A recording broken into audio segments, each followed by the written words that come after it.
குறைந்த விலை நிறைந்த தரம் தங்கள் தேவைகள் அனைத்தும் ஒரே இடத்தில் ஜெயச்சந்திரன் டெக்ஸ்டைல்ஸ். நாங்கள் நாடகம் முடிச்சுட்டு வந்தேன்னா இந்த சாம்கோவில் தான் நைட்டு டீ சாப்பிடுவோம். அப்போ கமல் வீடு அங்கே சாம்கோ எழுத்தா மாதிரி இருந்தது. அப்போ கமல் வந்து நடிக்கணும் ஆச்சு. அங்கே போய் அந்த சிகரெட் போடுறது இது போடுறது இதெல்லாம் எல்லாருக்கும் பண்ணி காமிச்சுருப்பேன். கலகலன்னு சிரிப்பாங்க. நான் போய் சத்தம் போடுவேன், சார் தொலைக்காட்சி தொடர்கள்லாம் சொல்ல போனால் எந்த குடும்பமும் ஒத்துமையாக இருக்கக்கூடாது, எந்த பெண்களும் ஒத்துமையாக இருக்கக்கூடாது அப்படிங்கிற ஒரு நல்ல எண்ணத்தில் தான் எல்லா தொடர்களும் செயல்பட்டு வராங்க. இல்லை யாருக்குமே நடிக்கவே தெரிய வேண்டாம். ஏன்னா யாரும் படிக்கிறதும் கிடையாது. அவன் யாரோ படிக்கிறான், அதை வாங்கி சொல்கிறாங்க, யாரோ அவங்களுக்கு வேலை டப் பண்ணுறாங்க. அதனால தான் வந்து பார்த்தா சில விஷயங்கள் எனக்கு இப்போ டைலாகை தவிர பேர் எல்லாமே மறந்து போகுது. சமயத்தில் முன்னாடி பேரை நான் இப்போ டெலிஃபோனை பார்த்து கற்றுக்குவேன். வாழ்க்கையில் நம்ம பார்க்குறதே ஒரு பெரிய நகைச்சுவை சார். நீங்கள் வந்து கண்ணை மூடிட்டு போனீங்கன்னா உங்களுக்கு தெரியாது, கண்ணை திறந்து வச்சுட்டு போனீங்கன்னா. நாடகத்தில் முதல்ல ஒரு 4 ரூபா 5 ரூபாய்க்கு மேலே உங்கள் மூஞ்சி தெரியாது. அதனால் வந்து உங்கள் பாடி லாங்குவேஜ் கொஞ்சம் ஜாஸ்தி இருக்கணும். பட் உங்களுக்கு சீரியல்லையோ படத்துலையோ, படத்துலேயும் பண்ணி சில திட்டு வாங்கியிருக்கேன். சீரியலில் வந்து திட்ட மாட்டாங்க சார். கொஞ்சம்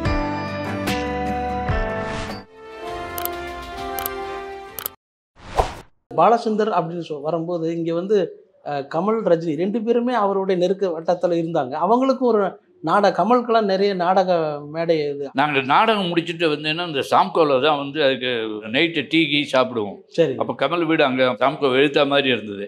அப்போ கமல் வந்து நடிக்கணும் ஆச்சு சொல்லுவோம், ஏதாவது வேலை தேடிட்டு வா. அப்புறம் அப்போ அவர் வேலை இல்லை. அதுக்கப்புறம் தான் தங்கப்பா மாஸ்டர்கிட்ட அசிஸ்டண்ட்டாக போனார். அதுக்கு முதல்ல உங்கள் நாடகத்தில் நடிக்கிறதுக்கு முயற்சி பண்ணார். அப்புறம் டிகேஎஸ் நாடகக்குள்ள ஒரு நாடகம் பண்ணினார்.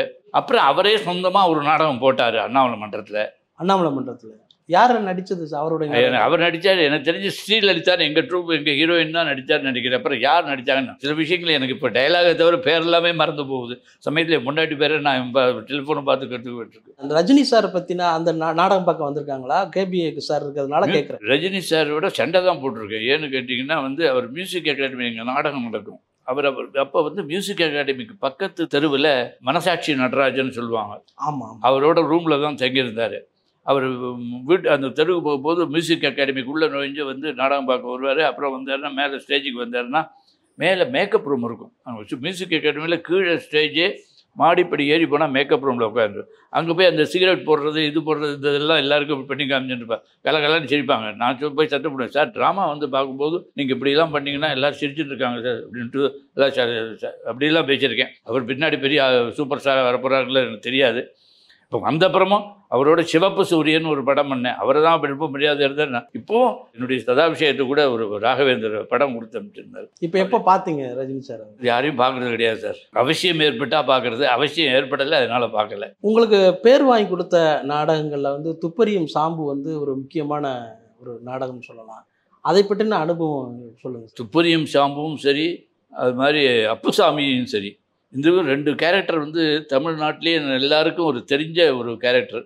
இந்த 2 கேரக்டருக்கும் பண்ணியிருக்கக்கூடிய ஒரு பெருமை எனக்கு இருந்திருக்கு. துப்பறியும் சாம்பு எப்படின்னா முதல்ல வந்து ட்ரிப்ளிகேன் ஃபைன் ஆர்ட்ஸ் கிளப்பில் என்எஸ் நடராஜ் ஐயர்னு தான் அவர் தான் வந்து சாம்புவாக பண்ணிகிட்டு இருந்தார் முதல்ல. ஏன்னா தேவனே இந்த துப்பறியும் சாம்பு கதையை நாடக வடிவமாக்கி அவங்களுக்கு தான் கொடுத்துருந்தார். அதுக்கப்புறம் அவங்க தேவன் ட்ரஸ்ட்லேருந்து நான் வாங்கி போட ஆரம்பித்தேன். அப்போ இந்த நடராஜன் துப்பறியும் சாம்புவா பண்ணவர் என்கிட்ட சொன்ன வார்த்தை, நீ நல்லா பண்ணாலும் எனக்கு பேர், நல்லா பண்ணலைன்னாலும் எனக்கு தான் பேர் அப்படின்னேன். என்ன சார், நீ நல்லா பண்ணால் நான் உன்னை நல்லா தயார் பண்ணியிருக்கேன்னு எல்லோரும் சொல்லுவாங்க, நீ நல்லா பண்ணலைன்னா என்ன மாதிரி பண்ணலை அவர் மாதிரி வராது அப்படின்னு சொல்ல போகிறாங்கன்னு. பட் அப்புறம் அவரே ஒத்துக்கிட்டார், ரொம்ப நல்லா பண்ணுற, கீப்பிட்ட, இனிமேல் நீ தனியாக போட ஆரம்பி அப்படின்ட்டு. அதை போட ஆரம்பித்து அதுக்கு பெரிய ஒரு கேரக்டர் எஸ்டாப்ளிஷ் பண்ணி ஒரு பேர் வாங்கினது பெரிய விஷயம் தான். அது அப்புசாமிங்கிற கேரக்டர் வந்து எல்லாருக்குமே அப்புசாமி சீதா பாட்டி. அதான் அதுக்கு அது விக்க வச்சு அதே மாதிரி ஒரு பண்ணுமா ஓரளவு. அது எவ்வளோ நாள் நடத்துனீங்க சார்? 2 சீரியலே இப்போ எடுத்துருக்குமே. அப்புசாமி படம் எடுக்கிறார், அப்புசாமியும் ஆப்பிரிக்க அழகியம்னு. இதுக்கு வந்து எந்த மாதிரியான பாராட்டு உங்களுக்கு கிடைச்சது? என்ன பாராட்டுகள் கிடைக்கிட்டா, இவ்வளோ ஷீல்டெல்லாம் வாங்கி வச்சுருக்கேன்னா இது மாதிரி பாராட்டுகள் தான், கலைமாமணி பாராட்டுகள் தான். எப்போவாது மேடை நாடகங்களில் உங்களுக்கு ஏற்பட்ட அனுபவமாக கொடுக்கலாம், அல்லது உங்களுடைய குழுவிற்கு ஏற்பட்ட அனுபவமாக இருக்கலாம், டயலாக் மறந்து போய் ஆடியன்ஸ் ரியாக்ஷன் பண்ண சம்பவம்? அது டயலாக்ஸ் மறந்து போகிறதுங்கிறது சகஜம். ஆனால் அது எங்களுக்கு வருது இல்லை. ஏன்னா பிகாஸ் அப்போ அனுபவத்தில் புரட்சியார் மறந்தாங்கன்னா அது ஆடியன்ஸுக்கு தெரியாதபடி நாங்கள் சமாளிச்சுன்னு போயிடுவோம். ஒவ்வொரு நாடகம் நடக்கும்போது ஒரு பிரசவம் தான் அது. அது மாதிரியான கஷ்டமானவர்கள் ஏதாவது ஒரு பிரச்சனை வந்து தான் தீரும். முதல்ல சின்ன பிரச்சனை என்னென்னா, எங்கள் நாடகத்தில் வந்து சார் போஸ்ட்டுன்னு வந்து ஒரு லெட்டர் கொடுக்கணும். அது இந்த எங்களுக்கு காஃபி சப்ளை பண்ணுறதுக்கு வருவான் இந்த பையன். அந்த பையன்கிட்ட டே இன்னும் சொல்லிவிட்டு அப்புறம் போய்ட்றான். அவன் சரின்னு வருவான். ஏன்னா இதுக்கு தனியாக ஒரு 10 ரூபா அவனுக்கு எக்ஸ்ட்ரா கொடுப்போமேன்ட்டு அவன் அங்கேருந்து சார் போஸ்ட்டுன்னு சொல்லிட்டு போவான். ஒரு நாளைக்கு அவன் வேறு இடத்துல ஏதோ காஃபி சப்ளை பண்ணும் போல இருக்குது, சொல்லாமல் கிளம்பி போயிட்டான். அப்புறம் உடனே என்ன பண்ணுறோம்னா, சீன் எடுக்கிற ஒரு ஆள் பையன்கிட்ட நீ வந்து சார் போஸ்ட்டுன்னு சொல்லு அப்படின்ட்டு அவர் இவன் காஃபி எடுத்துன்னு போன பையன் பாதி போனவொடனே அவனுக்கு மனசாட்சி உறுத்திருக்கு. அவன் அங்கேருந்து விட்டு அங்கேருந்து வந்தான். இவன் வந்து சார் போஸ்ட்டுன்னு சொல்லிட்டு போகிறான், பின்னாடியே வந்து அவனும் சார் போஸ்ட்டுன்னு சொல்லிட்டு வந்தான். 2 பேரும். நான் இதை எதிர்பார்க்கவே இல்லை. என் பக்கத்தில் இருந்த ஒய்ஃப் ஆக்ட் பண்ணுவேன், என்னங்கிறது அப்படின்னு. இப்போ தெரியாதா, இப்போ கவர்மெண்ட் செட்டில்மெண்ட் சும்மா இல்லை, 2 டெலிவரி உண்டு. ஃபஸ்ட் டெலிவரி, செகண்ட் டெலிவரின்னு. ஆனால் இப்போ பாரு, ஆனால் 2 டெலிவரி சேர்ந்து வந்திருக்கு. இந்த டெலிவரி ஜாஸ்தியானது தான் நாட்டிலேயே டெலிவரிகள் ஜாஸ்தியாக. அப்போ குடும்ப கட்டுப்பாடை பற்றி சொல்லியிருந்தான் அப்படின்னு பாட்டில் சொல்ல. அதுக்கு இந்த டெலிவரியை கனெக்ட் பண்ணி சொன்னதுக்கு பெரிய அப்ளாஸ், அப்படி கரகோஷம் இருந்தது. அது மாதிரி சமாளிச்சுன்னு போகிறது நிறையா. எஸ்என் பார்வதின்னு எங்கள் லீடிங் லேடி ஆர்டிஸ்ட்டு நடிகை எஸ்என் பார்வதி. ஆமாம், எங்கிட்ட 19 வருஷம் நாடகத்தில் நடிச்சிருக்காங்க. அப்படி கரெக்டாக ஸ்ட்ரிக்டாக இருப்பாங்க, வருவாங்க. அவங்கள்ட்ட டேட் சொல்லுவேன், அவ்வளோதான். அவங்க ஷூட்டிங் கீட்டிங் போனாலும் சரி, 5:45 மணிக்கு எந்த ராஜா எந்த பட்டணம் போனாலும் அந்த தேட்டர் வாசலில் வந்து நிற்பாங்க. நாங்கள் அவங்க வராங்களா வரலாங்களா நாங்கள் மட்டும் மணி அடிச்சிடுவோம். அது மாதிரி. ஆனால் அவங்க நிச்சயமாக வந்துடுவாங்கிற நம்பிக்கை உண்டு. ஹேண்ட்லூம் எக்ஸிபிஷனில் படிதாண்டிய பரிதின்னு நாடகம், லட்சுமி அம்மானு சென்ட்ரல் கேரக்டர். அவங்க தான் அந்த நாடகத்துக்கே உயிரோட்டமான ஒரு பாத்திரம். அது ஏற்று நடித்த அன்றைக்கி நைட்டு அவங்க ஏற்காடில் இதுக்கு போனோம், சேலத்துக்கு. அங்கே சேலத்தில் ஷூட்டிங்கு. அப்போ ஏற்காடு எக்ஸ்பிரஸ் ராத்திரி 11:30 மணிக்கு தான். நாங்கள் நினச்சோம் 7 மணிக்கு ட்ராமா ஆரம்பித்தா 7 நிமிஷம் 8 மணி 9:30 மணிக்கு 9 முடிஞ்சிடும். உடனே நான் ஸ்கூட்டரில் கொண்டு போய் விட சொல்லிவிட்றேன் உடனே யாரையாவது அப்படின்னு சொல்லி ஏற்பாடு பண்ணியிருந்தோம். ஆனால் யாரோ மினிஸ்டர் வராங்கன்னு சொல்லி அன்றைக்கி கொஞ்சம் டிலே பண்ணி 7:30 மணிக்கு மேலே மினிஸ்டர் வந்து அவர் பேச ஆரம்பித்து அவர் மாலை போட்டு எல்லாம் மணி 8:30 9 மணி ஆகிடுச்சு. என்ன பண்ணுறதுன்னு தெரியல. அவங்கள நான் ஷூட்டிங் இதில் வந்து ஒன்றும் பைசா கிடையாது. அவங்களுக்கு கன்வீனியன்ஸ் மாதிரி 500 ரூபா இல்லை 200 ரூபா கொடுப்பான், அவ்வளோதான். நான் அவனே சொன்னேன் எஸ்என்பிகிட்ட, நீ கிளம்பி போமான்னு. அவன் போக மாட்டேங்கிறான். எப்படி என்ன ட்ராமாவே ஆரம்பிக்கல, நான் இல்லாமல் எப்படி நாடகம் நடத்த முடியாது, நான் போவேன். நான் இதாக பண்ணிக்கிறேம்மா, நீ போ, ஏன்னா நான் உனக்கு வாக்கு கொடுத்துட்டு அனுப்புகிறேன்ட்டு. அது உன்னுடைய பிழைப்பு, அது நீ இல்லாமல் பண்ணப்படாது. அது பெரிய ரஜினிகாந்த் யாரும் அவங்களோட காம்பினேஷன் போல இருக்குது, நீ அது மாதிரி எல்லாம் விட்டு கொடுக்கக்கூடாது, தயவு செஞ்சு நீ போயிடு அப்படின்னு சொன்னேன். அவர் ரொம்ப மன வருத்தத்தோடு கிளம்பி போனான். நான் நாடகம் ஆரம்பிச்சு படத்தோம். மணி 9:15. இந்த நாடகத்தை எழுதின அவர் இருந்தார். அவர்கிட்ட உங்களுக்கு இந்த லட்சுமி அம்மா டைலாக்லாம் தெரியுமா அப்படின்னு. எனக்கு டைலாக்லாம் தெரியும், ஆனால் நான் அமைச்சியெல்லாம் எடுத்தெல்லாம் நான் பொம்பளை வேஷம்லாம் கட்ட மாட்டேன். நீ பொம்பளை வேஷம்லாம் கட்ட வேண்டாம் சார், நீங்கள் லட்சுமி அம்மாவை நம்ம லட்சுமி பதியாக மாற்றிடுறேன், நம்ம அப்படியே இந்த நாடகத்தை நடத்துவோம். அந்த நாடகம் அன்றைக்கி நல்லா போச்சு. அவரும் பண்ணார். ஆனால் நாங்கள் தான் சமயத்தில் மேடம்னு அட்ரஸ் பண்ணோம். ஏன்னா அதையே பழக்கமாக இருந்ததுனால, என்ன மேடம் சொல்கிறீங்க, என்ன சார் சொல்கிறீங்கிறதுக்கு பதில் அது மாதிரி அன்றைக்கி நாடகம் சிறப்பாக நடந்தது.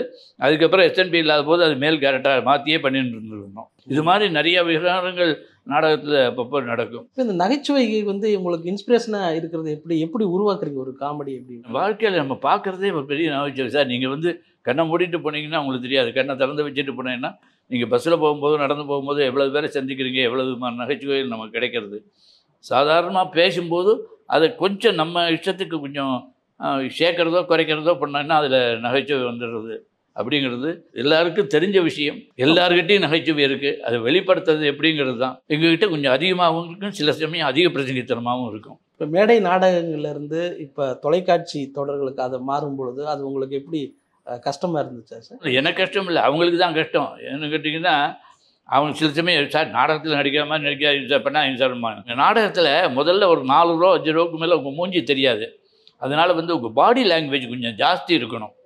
நீங்கள் கன்வே பண்ண வேண்டிய விஷயத்த உன்னை என்ன பண்ணுவேன்னு தெரியும், கொஞ்சம் கையை தூக்கி சொன்னால் தான் தெரியும்.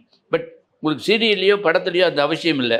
கேமரா உங்களை நோக்கி கிட்ட வந்துடுறது, உன்னை என்ன பண்ணுவேன்னு தெரியுமா அப்படின்னு சொன்னால் உடனே உங்களுக்கு எக்ஸ்பிரஷன் கிடைச்சி போகிறது. ஆனால் பழக்க தோஷத்தில் ஒரு வேளை நீங்கள் அப்படி அது படத்துலேயும் பண்ணி சில திட்டு வாங்கியிருக்கேன். சீரியலில் வந்து திட்ட மாட்டாங்க சார், கொஞ்சம் குறைச்சிக்கோங்க சார் அப்படிம்பாங்க. எந்த படத்தில் திட்டு வாங்கினீங்க? பாலிசன் தட்டியே வாங்கியிருக்கேன். என்ன படம்? கல்கி படத்தில். அதோ படம் என்ன ட்ராமாவில் பண்ணுற மாதிரியே பண்ணேன். நீங்கள் கற்றுக் கொடுத்தது தானே சார் லோகு, அவனுக்கு கொஞ்சம் சொல்கிறேன் நான் மட்டும் திட்ட முடியாது ஒன்றும் முடியாதுன்னுடுவார். பிகாஸ் ஆஃப் ஒரு அசோசியேஷன் கொஞ்சம் திட்டுவார். பாக்கி முக்தா சார்லாம் ஒன்றுடே ஆனாண்டா ஏன்டா இப்படி பண்ணுற, கொஞ்சம் குறைச்சி வாசியேன், கொஞ்சம் குறைச்சி வாசியேன் அப்படிமா. அதே மாதிரி இது எப்படி பண்ணாலும் ஒத்துன்னு போகிறது எனக்கு ஒரே ஆள் கர்ணன் சார் தான். நீ எப்படி வேணால் பண்ணு, நான் பார்த்துக்கிறேன். இப்போ உங்களுடைய படங்களில், திரைப்படங்களில் வந்து நீங்கள் போகிறத வந்து குறைவாக இருந்தது. உங்களுடைய நண்பர்கள் விசுலேருந்து ஜெய்சங்கர், டெல்லி கணேஷ், கிரேஸ்மோன் எல்லாருமே ஒரு பெரிய ரவுண்டு வந்தாங்க.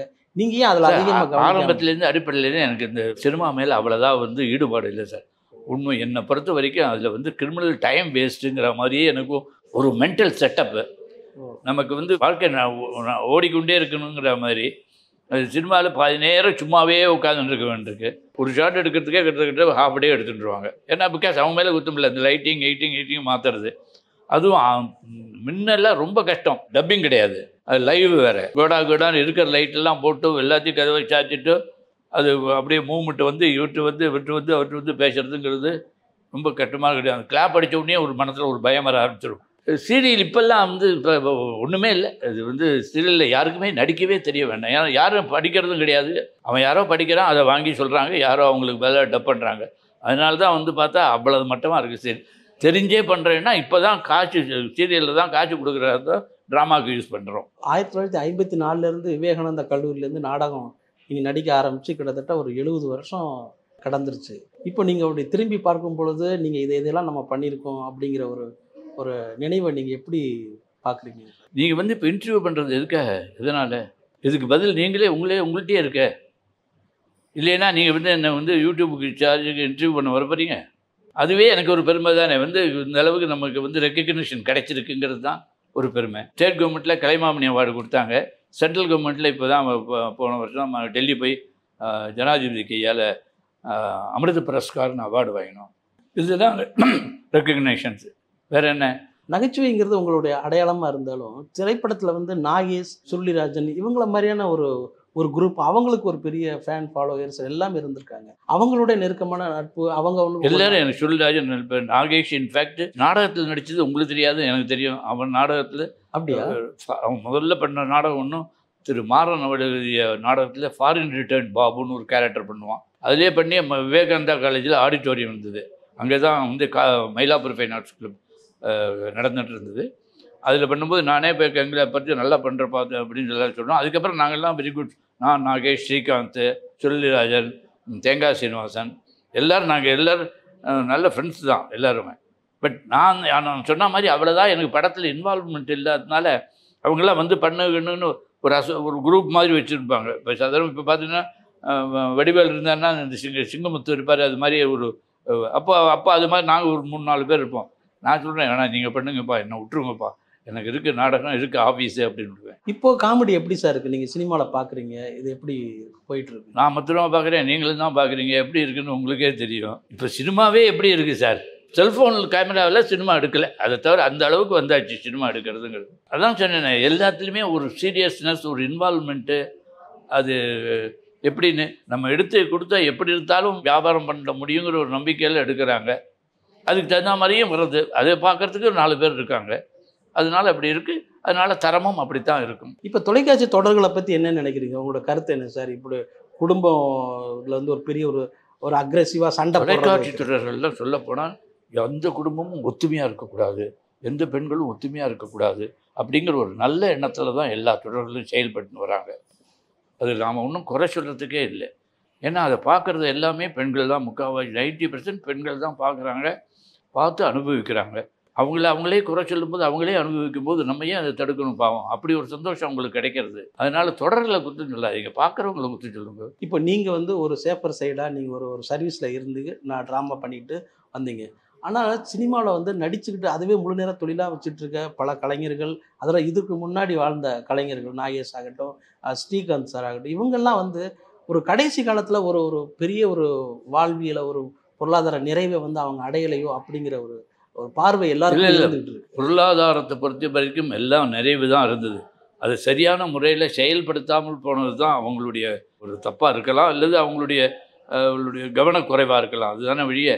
பொருளாதாரத்து குறைவில் யாருக்குமே குறைவாக இருந்ததை நான் சொல்லவே மாட்டேன். எக்ஸப்ட் ஒரே ஆள் சந்திரபாபு சார். அவருக்கு என்ன சார், அவர் பெரிய அவர் ஒருத்தர் தான் கடைசி காலத்தில் ரொம்ப கஷ்டப்பட்டார் எனக்கு தெரிஞ்சு. ஏன்னா நான் மல்லியன் சார் ஸ்ரீகாந்த் எல்லாம் உட்காந்து நான் பேசிட்டு இருந்தபோது அவங்க மல்லியன் சார் ஆஃபீஸில் வெறும் ஒரு போர்வையை போத்தின்னு வந்து 100 ரூபாய்க்காக வந்து எந்த இடத்துல?